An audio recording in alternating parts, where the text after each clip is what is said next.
Namo Buddhaya. Welcome back to another video. Today, I want to discuss with you about how can we become peaceful and how can we become calm from our mind. Now we know that we are living in a world where we are constantly bombarded and constantly overloaded with information, with distractions and all of the chaos.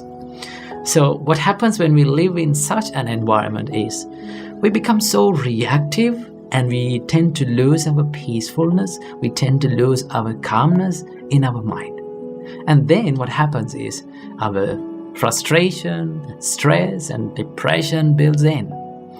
So how can we deal with this? And what can we do to eliminate these distractions and this constant chatter in our mind and have a peaceful mind in the middle of chaos? So today I'm going to share a few tips where you can practice in your daily life, and then you can, if you practice this, it will be a great help to find peacefulness and calm in the middle of all the chaos. So the first thing that you have to understand is calmness and peacefulness is not an outer source. It doesn't come from outer world. Right? It can be found within. So no matter where you live, no matter what the place you live, no matter what you do, if you really focus on this calmness, and if you're clever enough to find that, then you will be able to find the calmness and peacefulness in the middle of all the chaos. So always remember, calmness and peacefulness should be built and should be developed within. Okay? And also, you have to remember one thing, that calmness and peacefulness is not about emptying your mind, right? When you become calm and peaceful, it doesn't say that there's nothing in your mind, no thoughts in your mind, right? Thoughts may appear in your mind, right? There will be lots of thoughts and train of thoughts will be appear in your mind. But when you become really calm and when you become serene from your mind, you tend to not to react to all those stimulations. That is what the real calmness and peacefulness means. Okay? Normally, when the thoughts appear, right? When all these kind of trains of thoughts appear in our mind, what happens to us is we oftenly react to them, right? We become panicked and we tend to react to them. So the reason why this happens is because we think the thoughts as us, and we tend to think that I am what I think and I am my thoughts. But in reality, thoughts are not you. You are not your thoughts, right? Thoughts are just like they're coming and going. It's like clouds, right? There's the sky and there's the clouds, right? So what is the nature of a cloud? It comes and it swarms around and it goes off, right? Sometimes the sky is cloudy, sometimes the sky is moody, sometimes the clouds are scattered here and there, and sometimes the sky is empty. So you are like the sky and your thoughts are like the clouds. Okay, so there's a huge distance between the sky and the clouds. But we often think that the clouds as the sky. Sometimes when it is raining, sometimes when it is moody, we blame to the sky, right? We tend to say that, oh, this weather is not okay. The sky is always raining and it's moody. But sky is not raining. Clouds are what forms the rain, right? Clouds forms the rain. So same as that, when the thoughts appear in your mind, you can take a little step back and think, should I react to this? Should I react upon these thoughts? For an example, if an angry thought came to your mind, what should you do? Just pause a little bit and think, should I react to this? You can have a little bit of a time and think about it. Oh, this is anger. I should not react to this. This is jealousy. I should not react to this.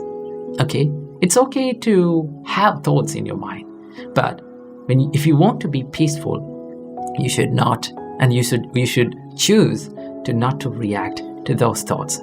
So there are a few practices where we can do in our daily life to bring and to make a little bit of a help to this peacefulness and calmness. One thing that you can do is that you can slow down your body movement for a little time period of the day. Maybe like when you have time and when you're working by yourself, maybe like you're walking, maybe like you're writing something, or maybe like you're studying. Try to maintain slow body movements. Now, why I say this? Because our body and our mind is highly interconnected. Okay? When our thoughts become panicked, our body become panicked. So in the other way, if we calm down and if we slow down our bodily movements, it will be a great help for us to slow down the thought process. Then you can take a little time and think about what comes to your mind. That is one thing that you can do. And also there's another great practice that Buddha told us to do, that is called breathing meditation. When you do the breathing meditation, you reduce these heavy loads of thoughts into two thoughts: in breath and out breath. In breathing meditation, all what we are doing is we are constantly becoming aware of in breath and out breath. When you do that, it's sort of like condensing your mind. It's sort of like making your mind soft and peaceful and non-reactive. That is what you can do. And also there's another thing that you can do is to not to judge your thoughts and to be aware of your thoughts. I will give you an example. It's like you're watching a traffic pass by the side of the road, right? You can see cars and bikes and vans and buses are going, but you're not going to judge them. You're not going to stop them. You're not going to chase behind them. You sit by the road and you just watch them. Let the vehicles be the vehicles and you be you. In the same way, let the thoughts be the thoughts and you be you. When you become less reactive to your thoughts, you can find that peacefulness and calmness in your mind. So I hope you got some light about the calmness and peacefulness from this video.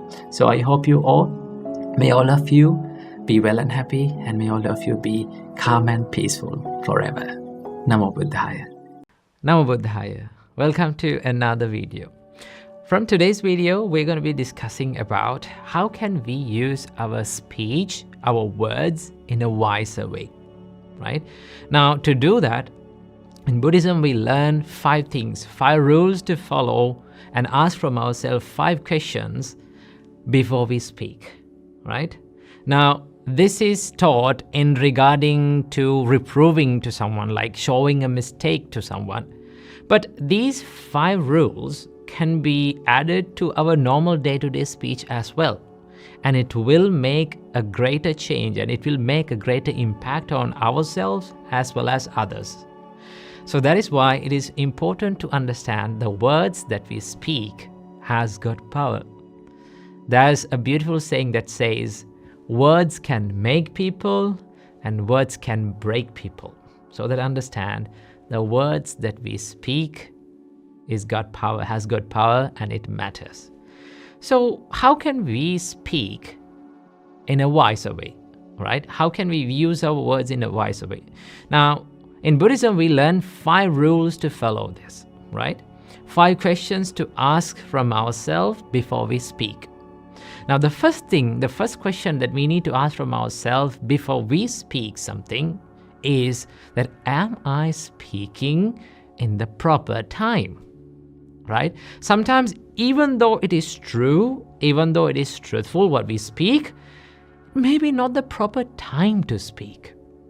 Now, what is the proper time to speak?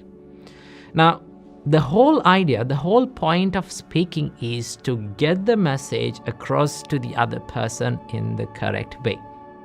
But sometimes, even though we are saying the truth, even though we are saying the right thing, that person who is receiving the message may not be in a condition to get the message, right? He or she may be not in a mindset to receive the message. So that if we convey the message, they may not get the same idea that we are having.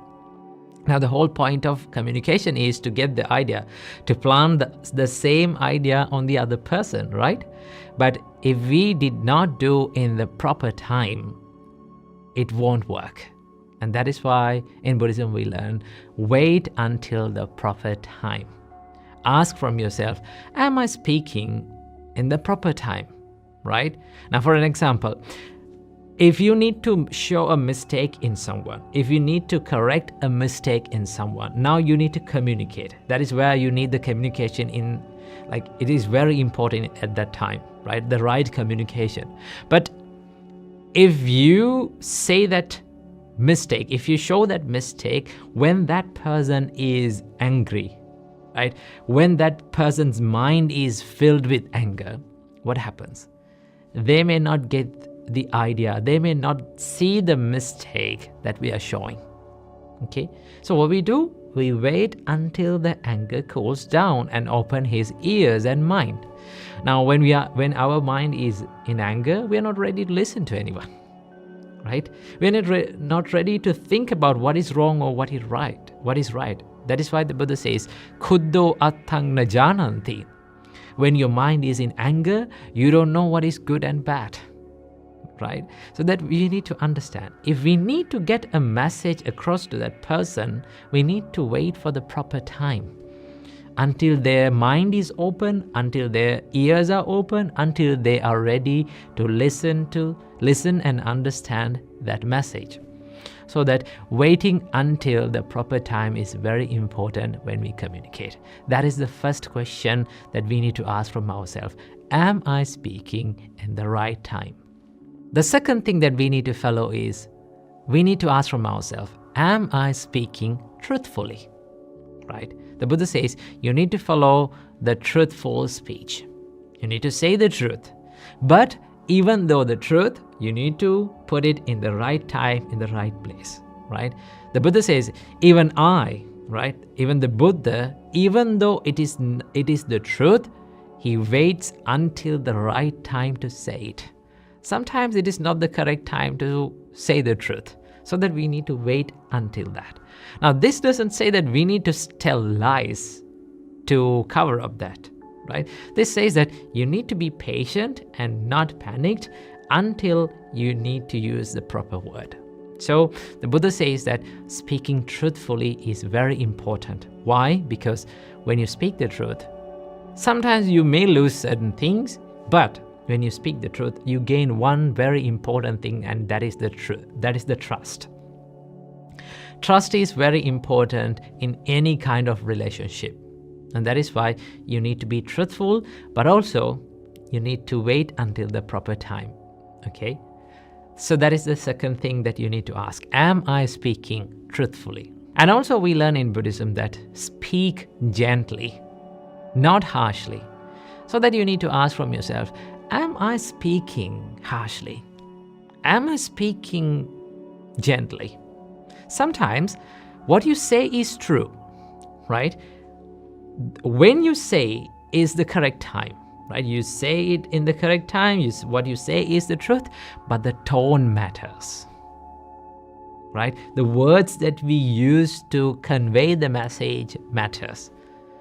I have seen a lot of people showing others' mistakes with rude and harsh words, sometimes putting them down, like putting their mentality down and hurting their mentality and showing the truth, they're showing a mistake, but they don't get that message.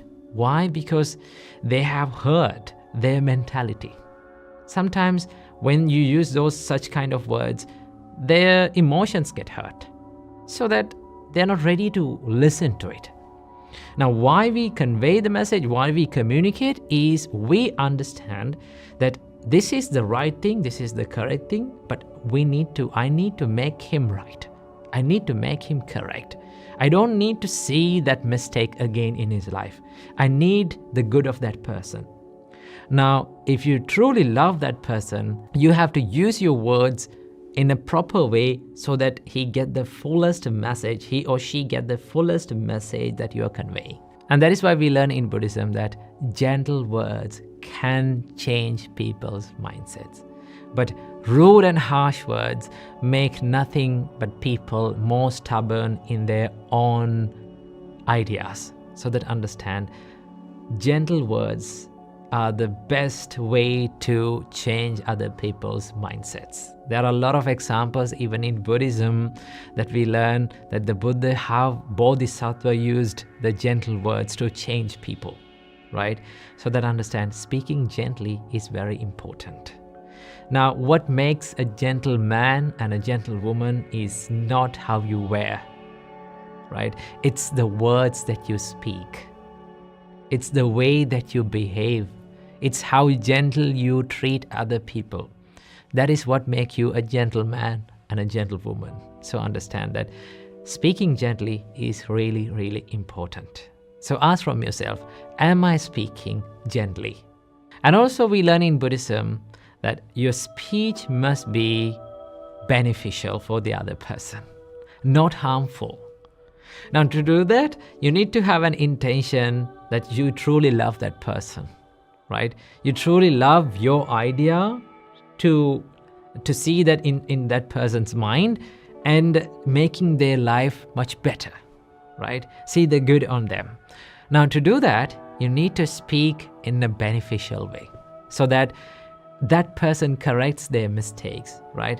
That person's life becomes better by listening to your words. So that the Buddha says that always speak beneficial words, not the words that harm other people's life. So then you need to ask from yourself that, am I speaking beneficially but not harmfully?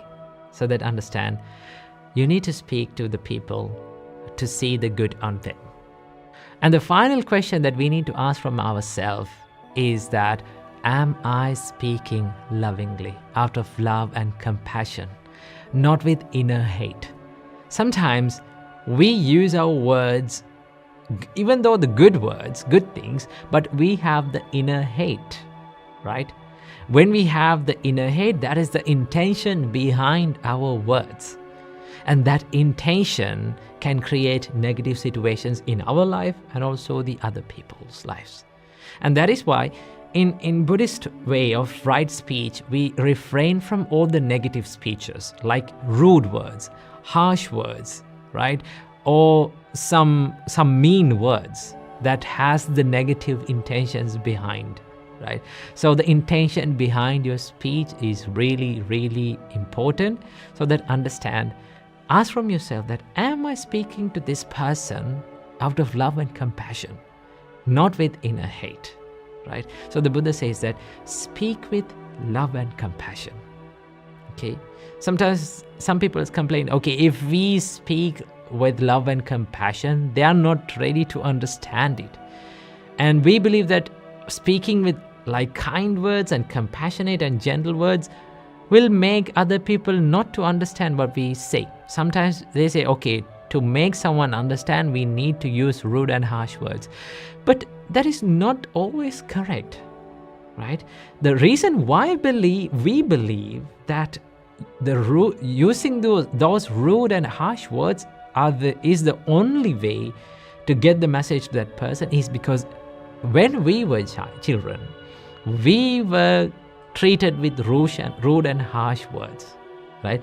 We were disciplined in the rude and hard ways, so that we believe that this is the only way to do that, but it is not, right? If you start to use in the correct way your speech, it is pretty sure that you get the message correctly to that person, and also they understand it and they make their mistakes correct. So that understand, these are the 5 things that we need to follow. These are the five questions that we need to ask from ourselves to get the message correctly, to communicate in a correct way, and also to make our speech wiser. So follow these 5 things in your speech and make your life even more better. Namo Buddhaya.